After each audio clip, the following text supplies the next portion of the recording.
Have you ever noticed how sometimes you just shrink a little bit? Like life is happening around you and you're trying not to be noticed, trying not to make a mistake, trying not to be the person who causes a ripple. It starts subtly. Maybe it's skipping a family lunch or declining an invitation from a friend because you don't want to be the one who says the wrong thing or looks out of place. You tell yourself it's fine, that staying home is easier, but deep down there's this quiet ache, a whisper that maybe, just maybe, avoiding people is slowly making you smaller.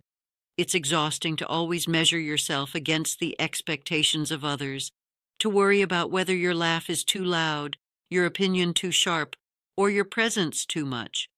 And over time, that avoidance doesn't just protect you, it limits you. Every time you choose comfort over connection, you are teaching yourself that the world is something to fear rather than a place to explore and enjoy. Then there's this invisible comparison that creeps in without warning. You might catch yourself scrolling through photos of younger women, watching them live boldly, laugh freely, move through the world with a confidence that feels almost unfair. It isn't just about wrinkles or the way your hair has changed or the tiny shifts in how your body moves.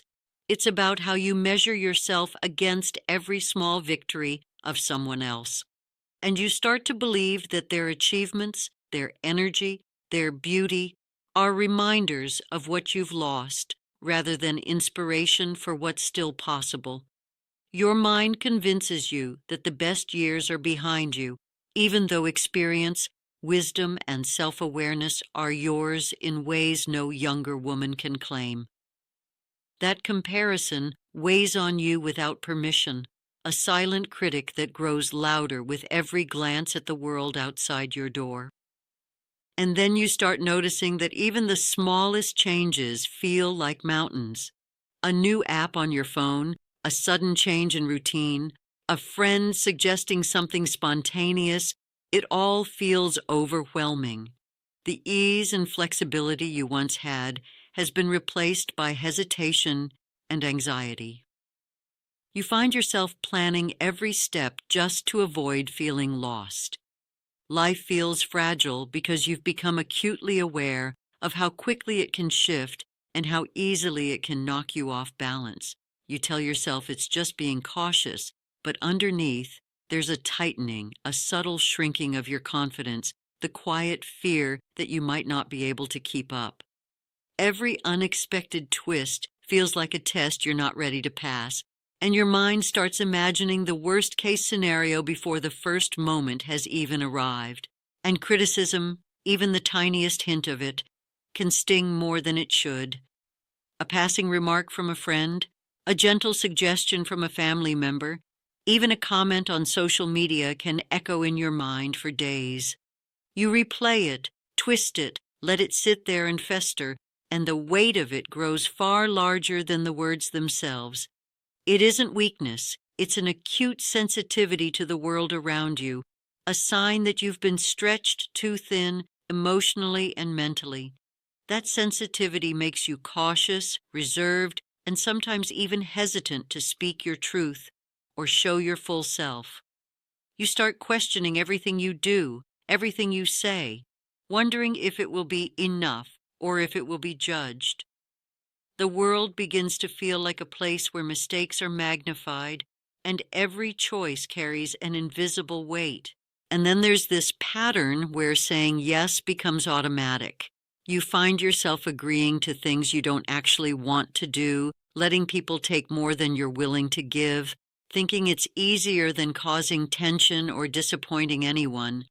You don't even notice how much it chips away at you until one day you're exhausted, emotionally drained, and wondering how you got to a place where your own needs barely register. It's subtle at first, like letting someone borrow your time or energy, but over the years it accumulates.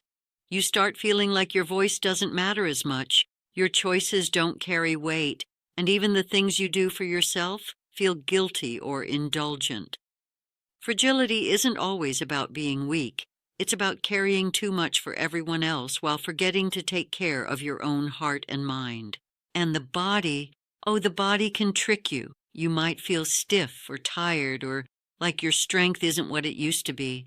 But often the fragility is in your mind before it is in your body.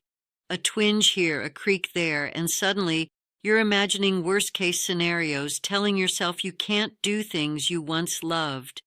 Your mind convinces you that because you feel slightly off balance or slower, you are fragile, and then your body responds in kind.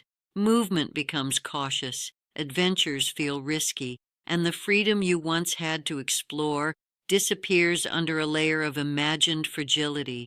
Every little ache, every small fatigue starts to feel like proof that your best days are behind you, when in reality your experience and wisdom could make the next chapter richer than ever. Risk, which used to feel thrilling, starts to feel terrifying.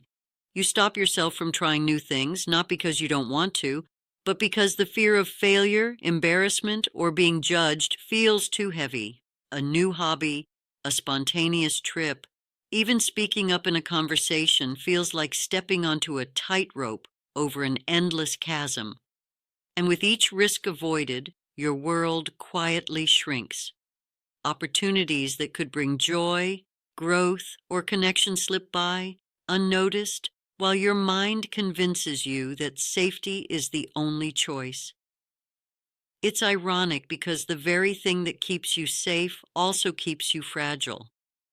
You're protecting yourself from small moments of discomfort, and in doing so, you've built walls that make life feel smaller, quieter, and lonelier than it has to be. And then there's how the past starts to linger in ways it never did before. A mistake you made last week, last month, even years ago replays in your mind endlessly. You dwell on every detail, every misstep, and every word you wish you could take back. You tell yourself it's reflection, but it's more than that. It's rumination that leaves you carrying unnecessary weight. Fragile women carry mistakes like stones in their pockets, letting them weigh them down long after others have forgotten. You start avoiding new experiences because you're haunted by the possibility of another mistake, another moment of embarrassment, and you forget that learning and moving forward is what gives life richness and resilience.